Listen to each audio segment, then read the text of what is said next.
शीर्षक 1:11। मैं शहर के किनारे एक पुराने किराए के घर में अकेला रहता हूं। मकान मालिक ने चाबी देते समय कहा, कॉरिडोर के आखिर वाले कमरे में कभी मत जाना। मैंने वजह नहीं पूछी। घर सस्ता था और मुझे शांति चाहिए थी। पहले हफ्ते सब ठीक रहा। फिर हर रात ठीक 1:11 बजे एक आवाज आने लगी। धीमी, भारी सांसों की आवाज उसी आखिरी कमरे से आती थी। मैं खुद को समझाता, पुराना घर है, पाइप होंगे। एक रात सांसें बंद हो गई। उनकी जगह आई 3 हल्की दस्तक। टुक टुक टुक। हर रात वही समय, वही दस्तक। एक सुबह मैंने देखा, मेरे कमरे में गीले पैरों के निशान थे।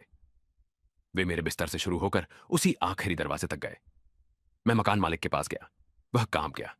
बोला, इसका मतलब है उसे पता चल गया कि तुम यहां हो। कौन? मैंने पूछा। जो कभी उस कमरे में गया था और लौट कर नहीं आया। मैंने उसी दिन घर छोड़ने का सोचा, लेकिन रात 1:11 पर फिर दस्तक हुई। इस बार मैंने हिम्मत की। दरवाजे के पास जाकर पूछा, कौन है?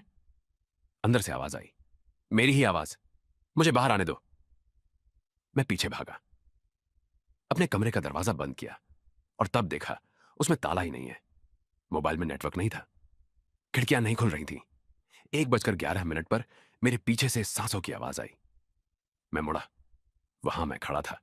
वही चेहरा, वही आंखें। वह मुस्कुराया। तुम मेरी जिंदगी जी रहे थे, अब मेरी बारी खत्म। अंधेरा छा गया। अब मैं उसी आखिरी कमरे में हूं।